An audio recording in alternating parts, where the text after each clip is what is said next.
ಮಂತ್ರಿಗಿರಿ ಆಕಾಂಕ್ಷಿಗಳೇ suit boot ready ಮಾಡ್ಕೊಳ್ಳಿ, ಯಾವುದೇ ಕ್ಷಣದಲ್ಲಿ ಕರೆ ಬರಬಹುದು, ಮಂತ್ರಿ ಆಗ್ತಿದ್ದೀಯಾ ಅಂತ. ಕೊನೆಗೂ ವಿದೇಶದಿಂದ ರಾಹುಲ್ ಗಾಂಧಿ ದೇಶಕ್ಕೆ ಮರಳಿದ್ದಾರೆ. ರಾಹುಲ್ ಗಾಂಧಿ ಬಂದ ಬೆನ್ನಲ್ಲೇ ರಾಜ್ಯ ಕಾಂಗ್ರೆಸ್ನಲ್ಲಿ ಚಟುವಟಿಕೆ ಗರಿಗೆದರಿದೆ. ಸಂಪುಟ ವಿಸ್ತರಣೆಯ ಕಸರತ್ತಿಗೆ ಸಿಎಂ ಡಿಕೆ ಶಿವಕುಮಾರ್ ವೇಗ ಕೊಟ್ಟಿದ್ದಾರೆ. ಚರ್ಚಿಸಲು ರಾಹುಲ್ ಗಾಂಧಿ ಬಳಿ ಸಮಯವನ್ನ ರಾಜ್ಯ ನಾಯಕರು ಕೋರಿದ್ದಾರೆ. ಸಂಪುಟ ವಿಸ್ತರಣೆಯ ಬಗ್ಗೆ ಚರ್ಚೆಗೆ ಡಿಕೆ ಶಿವಕುಮಾರ್ ಹಾಗೂ ಸಿದ್ದರಾಮಯ್ಯ ಹರಿ ಸಜ್ಜಾಗ್ತಿದ್ದಾರೆ. ಹಾಗಾದ್ರೆ ಯಾವಾಗ ಫ್ಲೈಟ್ ಹತ್ತುತ್ತಾರೆ, ಯಾವಾಗ ಸಂಪುಟ ವಿಸ್ತರಣೆ ಆಗುತ್ತೆ? ನೋಡಿ, ರಾಜಕೀಯದಲ್ಲಿ ಸಂಪುಟ ವಿಸ್ತರಣೆಯ ವಿಚಾರ ಹೈಪ್ ಕ್ರಿಯೇಟ್ ಮಾಡಿದೆ. ಮಂತ್ರಿಗಿರಿ ಆಕಾಂಕ್ಷಿಗಳೇ ಸೂಟು ಬೂಟು ರೆಡಿ ಮಾಡ್ಕೊಳ್ಳಿ, ಯಾವುದೇ ಕ್ಷಣದಲ್ಲಿ ಬೇಕಾದ್ರೂ ಕರೆ ಬರಬಹುದು, ಮಂತ್ರಿ ಆಗ್ತಿದ್ದೀಯಾ ಅಂತ. ಕೊನೆಗೂ ಕೂಡ ವಿದೇಶದಿಂದ ಈಗ ದೆಹಲಿಗೆ ರಾಹುಲ್ ಗಾಂಧಿ ಬಂದಿದ್ದಾರೆ. ರಾಗ ಬಂದಂತಹ ಬೆನ್ನಲ್ಲೇ ರಾಜ್ಯ ಕಾಂಗ್ರೆಸ್ನಲ್ಲಿ ಚಟುವಟಿಕೆ ಗರಿಗೆದರಿದೆ. ಸಂಪುಟ ವಿಸ್ತರಣೆಯ ಕಸರತ್ತಿಗೆ ಸಿಎಂ ಡಿಕೆ ಶಿವಕುಮಾರ್ ಇಲ್ಲಿ ವೇಗ ಕೊಟ್ಟಿದ್ದಾರೆ. ಚರ್ಚಿಸಲು ರಾಹುಲ್ ಗಾಂಧಿಯ ಬಳಿ ಸಮಯವನ್ನ ರಾಜ್ಯ ನಾಯಕರು ಕೋರಿದ್ದಾರೆ. ಅಂದ್ರೆ ಏನ್ ಸಂಪುಟ ವಿಸ್ತರಣೆಯ ವಿಚಾರವಾಗಿ ಚರ್ಚೆಯನ್ನ ಮಾಡಲು ರಾಹುಲ್ ಗಾಂಧಿಯ ಬಳಿ ಸಮಯವನ್ನ ಕೇಳಿದ್ದಾರೆ ರಾಜ್ಯ ನಾಯಕರು.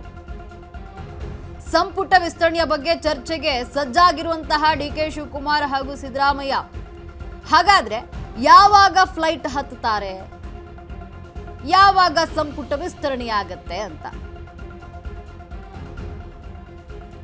ನೋಡಿ. ಇಲ್ಲಿ ಯಾರೆಲ್ಲ ಮಂತ್ರಿಗಿರಿ ಆಕಾಂಕ್ಷಿಗಳಿದ್ರೆ ಅವರೆಲ್ಲರೂ ಕೂಡ ಬಿ ರೆಡಿ. ಯಾಕಂದ್ರೆ ಈಗ ವಿದೇಶದಿಂದ ದೆಹಲಿಗೆ ರಾಹುಲ್ ಗಾಂಧಿ ಆಗಮಿಸಿದ್ದಾರೆ. ರಾಗ ಬಂದಂತಹ ಬೆನ್ನಲ್ಲೇ ಈಗ ಕಾಂಗ್ರೆಸ್ನಲ್ಲಿ ಚಟುವಟಿಕೆ ಗರಿಗೆದರಿದೆ. ಹಾಗಾಗಿ ಸಂಪುಟ ವಿಸ್ತರಣೆಯ ಕಸರತ್ತಿಗೆ ವೇಗ ಸಿಕ್ಕಿದೆ. ಸಂಪುಟ ವಿಸ್ತರಣೆಯ ಬಗ್ಗೆ ಚರ್ಚೆ ಮಾಡಲು ರಾಹುಲ್ ಗಾಂಧಿಯ ಬಳಿ ಸಮಯ ಕೇಳ್ಕೊಂಡಿದ್ದಾರೆ ರಾಜ್ಯ ನಾಯಕರು. ನೋಡಿ, ಡಿಕೆ ಶಿವಕುಮಾರ್ ಸಿಎಂ ಆಗಿ ತಿಂಗಳಾಗ್ತಾ ಬಂದಿದೆ, ಇನ್ನು ಡಿಕೆ ಸಂಪುಟ ರಚನೆ ಆಗಿಲ್ಲ. ಹಾಗಾಗಿ ಸಂಪುಟ ವಿಸ್ತರಣೆಯ ವಿಚಾರವಾಗಿ ಸಾಕಷ್ಟು ಚರ್ಚೆಗಳಾಗ್ತಾ ಇದೆ. ಆಕಾಂಕ್ಷಿಗಳು ಕುತೂಹಲದಿಂದ ಕಾಯ್ತಾ ಇರುವಂತಹ 20 ಸ್ಥಾನಕ್ಕೆ 40 ಜನ ಆಕಾಂಕ್ಷಿಗಳಿದ್ದಾರೆ. ಇಲ್ಲಿ ನಮಗೆ ಬೇಕು ಸಚಿವ ಸ್ಥಾನ ಅಂತ ಆಕಾಂಕ್ಷಿಗಳು ಮುಗಿ ಬೀಳ್ತಾ ಇದ್ರು. ನೋಡಿ, ಈಗ ಕೊನೆಗೂ ಅದಕ್ಕೆ ಮುಹೂರ್ತ ಫಿಕ್ಸ್ ಆಗ್ತಿದೆ. ವಿದೇಶದಿಂದ ದೇಶಕ್ಕೆ ಮರಳಿ ಬಂದಿದ್ದಾರೆ ರಾಹುಲ್ ಗಾಂಧಿ. ಇದೀಗ ಸಂಪುಟ ಚರ್ಚೆ ಆಗುವಂಥದ್ದು, ಸಂಪುಟ ರಚನೆಯ ವಿಚಾರವಾಗಿ ಚರ್ಚೆ ಆಗಲಿದೆ. ರಾಹುಲ್ ಗಾಂಧಿಯ ಬಳಿ ಸಮಯವನ್ನ ಕೇಳ್ಕೊಂಡಿದ್ದಾರೆ. ಇಲ್ಲಿ ರಾಜ್ಯ ನಾಯಕರು ಈ ಬಗ್ಗೆ ಚರ್ಚೆಯನ್ನ ಮಾಡಲು ಯಾರಿಗೆಲ್ಲ ಮಂತ್ರಿ ಸ್ಥಾನ ಸಿಗುತ್ತೆ ಅನ್ನುವಂಥದ್ದು ತೀವ್ರ ಕುತೂಹಲವನ್ನ ಮೂಡಿಸಿರುವಂಥದ್ದು. ಯಾರೆಲ್ಲ ಮಂತ್ರಿ ಆಕಾಂಕ್ಷಿಗಳಿದ್ರಿ ಅವರೆಲ್ಲರೂ ಕೂಡ ಸೂಟು ಬೂಟ್ ಹಾಕೊಂಡು ರೆಡಿ ಆಗಿಬಿಡಿ, ಯಾವುದೇ ಕ್ಷಣದಲ್ಲಿ ಬೇಕಾದರೂ ಕರೆ ಬರಬಹುದು, ನೀವು ಮಂತ್ರಿ ಆಗ್ತಿದ್ದೀರಾ ಅಂತ. ಈಗ ಕೊನೆಗೂ ಕೂಡ ವಿದೇಶದಿಂದ ದೇಶಕ್ಕೆ ರಾಹುಲ್ ಗಾಂಧಿ ಮರಳಿದ್ದಾರೆ. ಹಾಗಾಗಿ ರಾಜ್ಯ ನಾಯಕರು ಸಮಯ ಕೇಳ್ಕೊಂಡಿದ್ದಾರೆ ರಾಹುಲ್ ಗಾಂಧಿ ಬಳಿ ಈ ವಿಚಾರವಾಗಿ ಚರ್ಚೆಯನ್ನ ಮಾಡಲು. ಅಂದರೆ ಸಚಿವ ಸಂಪುಟ ವಿಚಾರವಾಗಿ ಕುರಿತಂತೆ ರಾಹುಲ್ ಗಾಂಧಿ ಹತ್ರ ಚರ್ಚೆಯನ್ನ ಮಾಡಬೇಕಾಗುತ್ತೆ. ಹೈಕಮಾಂಡ್ ಸೂಚನೆ ಮಾಡಿದವರು ಇಲ್ಲಿ ಸಚಿವರಾಗ್ತಾರೆ. ಸಂಭವ್ಯ ಸಚಿವರ ಪಟ್ಟಿಯನ್ನ ಡಿಕೆ ಶಿವಕುಮಾರ್ ಸಿದ್ಧಪಡಿಸಿದ್ದಾರೆ. ಸಿಎಂ ಡಿಕೆಶಿ, ಮಾಜಿ ಸಿಎಂ ಸಿದ್ದು, ಕೆಪಿಸಿಸಿ ಅಧ್ಯಕ್ಷ ಹರಿಪ್ರಸಾದ್ಗೆ ನಾಳೆಯೇ ದೆಹಲಿ ಫ್ಲೈಟ್ ಹತ್ತಲಿರುವಂತಹ 3 ನಾಯಕರು. ನಾಳೆ ವಿಸ್ತರಣೆಗೆ ಹೈಕಮಾಂಡ್ ಗ್ರೀನ್ ಸಿಗ್ನಲ್ ನೀಡಿದ್ರೆ ಜುಲೈ 15ಕ್ಕೆ ಮೊದಲೇ ವಿಸ್ತರಣೆ ಬಹುತೇಕ ಖಚಿತ. ಒಂದು ವೇಳೆ ರಾಹುಲ್ ಗಾಂಧಿ ಭೇಟಿಗೆ ಅವಕಾಶ ಸಿಗಲಿಲ್ಲ ಅಂದ್ರೆ ಆಷಾಢ ಮಾಸವನ್ನ ಮುಗಿಸುವವರೆಗೂ ಸಂಪುಟ ವಿಸ್ತರಣೆ ಡೌಟ್. ಆಷಾಢ ಮುಗಿದ ಮೇಲೆ ಸಂಪುಟ ವಿಸ್ತರಣೆ ಆಗಲಿರುವಂಥದ್ದು. ಸಂಭವ್ಯ ಸಚಿವರ ಪಟ್ಟಿಯನ್ನು ಈಗಾಗಲೇ ಡಿಕೆ ಶಿವಕುಮಾರ್ ಸಿದ್ಧಪಡಿಸಿಕೊಂಡಿದ್ದಾರೆ. ಸಿಎಂ ಡಿಕೆ ಶಿವಕುಮಾರ್, ಮಾಜಿ ಸಿಎಂ ಸಿದ್ದರಾಮಯ್ಯ ಹಾಗೂ ಕೆಪಿಸಿಸಿ ಅಧ್ಯಕ್ಷ ಹರಿಪ್ರಸಾದ್ ದೆಹಲಿಗೆ ತೆರಳಲಿದ್ದಾರೆ. ನಾಳೆಯ ದೆಹಲಿ ಫ್ಲೈಟ್ ಅನ್ನ ಹತ್ತಲಿರುವಂತಹ 3 ನಾಯಕರು. ನಾಳೆ ವಿಸ್ತರಣೆಗೆ ಹೈಕಮಾಂಡ್ ಗ್ರೀನ್ ಸಿಗ್ನಲ್ ಅನ್ನ ನೀಡಿದ್ರೆ ಜುಲೈ 15ಕ್ಕೆ ಮೊದಲೇ ವಿಸ್ತರಣೆ ಬಹುತೇಕ ಖಚಿತ. ಜುಲೈ 15ರ ಒಳಗಡೆ ಈ ಒಂದು ವಿಸ್ತರಣೆ ಆಗಲಿರುವಂಥದ್ದು. ಒಂದು ವೇಳೆ ರಾಹುಲ್ ಗಾಂಧಿ ಭೇಟಿಗೆ ಅವಕಾಶ ಏನಾದರೂ ಸಿಗಲಿಲ್ಲ ಅಂತ ಹೇಳಿದ್ರೆ ಆಷಾಢ ಮಾಸ ಮುಗಿಯೋವರೆಗೂ ಕೂಡ ಕಾಯಬೇಕಾಗತ್ತೆ. ಆಷಾಢ ಮುಗಿದ ಮೇಲೆ ಸಂಪುಟ ವಿಸ್ತರಣೆ ಆಗುವಂತಹ ಸಾಧ್ಯತೆ ಇದೆ. ಆಷಾಢ ಮುಗಿಯೋವರೆಗೆ ಇಲ್ಲಿ ಅಂದರೆ ಸಂಪುಟ ವಿಸ್ತರಣೆ ಆಗೋದು ಡೌಟು. ಆಷಾಢ ಮುಗಿದ ಮೇಲೆ ಏನಾದರೂ ಸಂಪುಟ ವಿಸ್ತರಣೆ ಆಗಬಹುದೋ ಏನೋ. ಇನ್ನು ಇಬ್ಬರಲ್ಲಿ ಒಬ್ಬರಿಗೆ ಚಾನ್ಸ್. ಅಪ್ಪಾಜಿ ನಾಡಗೌಡ ಹಾಗೂ ಯಶವಂತರಾಯ ಪಾಟೀಲ್ ಇವರಿಬ್ಬರಲ್ಲಿ ಒಬ್ಬರಿಗೆ ಚಾನ್ಸ್.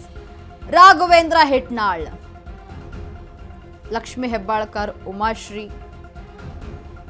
ನಯನಾ ಮೋಟಮ್ಮ ಇದ್ದಾರೆ, ಆರತಿ ಕೃಷ್ಣ, ಇವರಲ್ಲೆಲ್ಲ ಒಬ್ಬೊಬ್ಬರಿಗೆ ಒಂದೊಂದು ಅಂದರೆ ಅವಕಾಶ ಇರುವಂಥದ್ದು. ರಿಜ್ವಾನ್ ಅರ್ಷದ್ ಹಾಗೂ ಸಲೀಂ ಅಹಮದ್ ಇದ್ದಾರೆ, ಜಮೀರ್ ಅಹಮದ್ ಖಾನ್ ಇದ್ದಾರೆ, ಎನ್ ಹ್ಯಾರಿಸ್ ಇದ್ದಾರೆ, ಶರತ್ ಬಚ್ಚೇಗೌಡ, ಸುಬ್ಬಾರೆಡ್ಡಿ.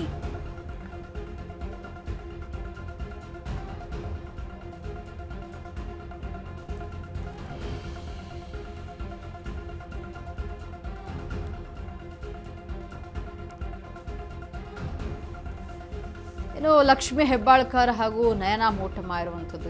ಇವರಿಬ್ಬರಲ್ಲಿ ಒಬ್ಬರಿಗೆ ಇಲ್ಲಿ ಚಾನ್ಸ್ ಸಿಗುವಂಥದ್ದು. ಯಾರಿಗೆ ಚಾನ್ಸ್ ಸಿಗುತ್ತೆ ಅನ್ನುವಂಥ ಪ್ರಶ್ನೆ ಇದೆ.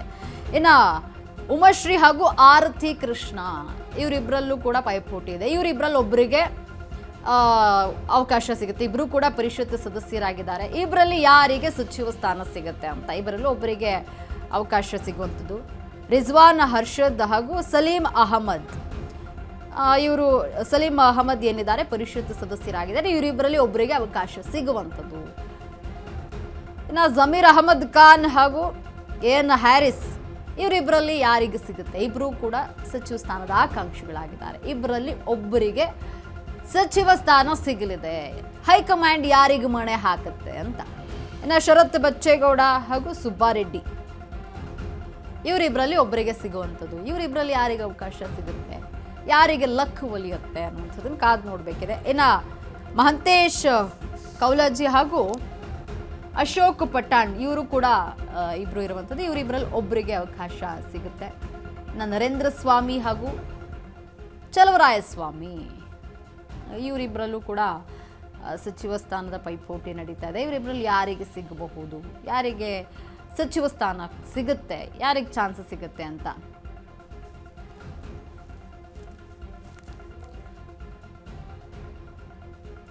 ಏನು ಮಧು ಬಂಗಾರಪ್ಪ ಹಾಗೂ ಬಿ ಕೆ ಹರಿಪ್ರಸಾದ್ ಬಂದು ಪರಿಷತ್ ಸದಸ್ಯರಾಗಿದ್ದಾರೆ. ಮಧು ಬಂಗಾರಪ್ಪ ಈ ಹಿಂದೆ ಸಿದ್ದರಾಮಯ್ಯನವರ ಕ್ಯಾಬಿನೆಟ್ನಲ್ಲೂ ಕೂಡ ಸಚಿವರಾಗಿದ್ದರು. ಈಗ ಡಿ ಕೆ ಶಿವಕುಮಾರ್ ಅವರ ಕ್ಯಾಬಿನೆಟ್ನಲ್ಲೂ ಕೂಡ ಆಕಾಂಕ್ಷಿಯಾಗಿದ್ದಾರೆ. ಹೈಕಮಾಂಡ್ ಇವರಿಗೆ ಮಣೆ ಹಾಕುತ್ತಾ ಅಂತ ನೋಡಬೇಕಿದೆ. ಕೆ ಎಂ ಶಿವಲಿಂಗೇಗೌಡ ಹಾಗೂ ಎಚ್ ಸಿ ಬಾಲಕೃಷ್ಣ ಇವರಿಬ್ಬರಲ್ಲೂ ಕೂಡ ಪೈಪೋಟಿ ಇರುವಂಥದ್ದು. ಇವರಿಬ್ಬರಲ್ಲಿ ಒಬ್ಬರಿಗೆ ಅವಕಾಶ ಸಿಗುತ್ತೆ ಸಚಿವ ಸ್ಥಾನಕ್ಕೆ. ಯಾರಿಗೆ ಮಣೆ ಹಾಕುತ್ತೆ ಹೈಕಮಾಂಡ್ ಅನ್ನುವಂಥ ಪ್ರಶ್ನೆಗಳಿರುವಂಥದ್ದು. ಸಚಿವ ಸ್ಥಾನದ ಆಕಾಂಕ್ಷಿಗಳಾಗಿದ್ದಾರೆ ಇಬ್ಬರು ಕೂಡ, ಕೆ ಎಂ ಶಿವಲಿಂಗೇಗೌಡ ಹಾಗೂ ಎಚ್ ಸಿ ಬಾಲಕೃಷ್ಣ ಇವರಿಬ್ಬರು ಕೂಡ. ಇನ್ನು ಅಜಯ್ ಸಿಂಗ್ ಹಾಗೂ ಬಿ ಆರ್ ಪಾಟೀಲ್ ಇವರಿಬ್ಬರು ಕೂಡ ಇರುವಂಥದ್ದು. ಏನು ಅಪ್ಪಾಜಿ ನಾಡಗೌಡ ಹಾಗೂ ಯಶವಂತರಾಯ ಪಾಟೀಲ್ ಇವರು ಕೂಡ ಆಕಾಂಕ್ಷಿ ಆಗಿರುವಂಥದ್ದು. ಇಬ್ಬರಲ್ಲಿ ಒಬ್ಬರಿಗೆ ಚಾನ್ಸ್ ಸಿಗುತ್ತೆ.